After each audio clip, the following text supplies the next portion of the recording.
So nandito tayo ngayon sa Generoso Villanueva Senior High School dito sa Patricia Homes Subdivision, Bacolod City.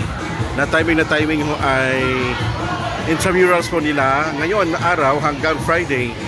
Pero pinagbigyan po tayo at binigyan po tayo ng time. At sabi po ng ating principal si Ma'am Merlinda ay bigyan ho tayo ng oras para makapag-talk sa kanilang grade 10 to 11 dahil wala po silang grade 12. Kaya tingnan niyo po ang ating mga estudyante, ang dami ho nila from grade 7 until grade 11.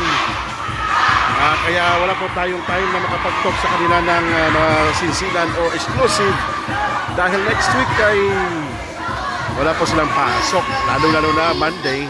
It's a Bonifacio Day. Kaya ang yami pong mga kabataan ngayon.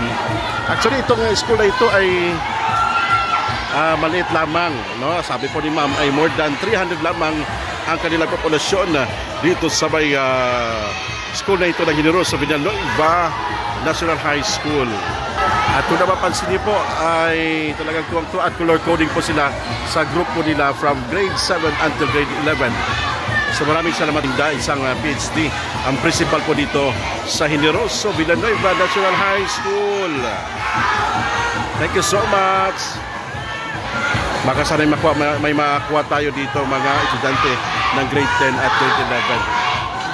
Dahil bibigyan tayo ng panahon at oras para mag-talk sa kanila dito sa harap po ng stage na ito bago po magsimula ang kanilang programa o event ng intramurals.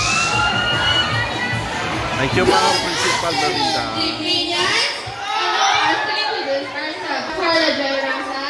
And Princess of Altibahan, the MC.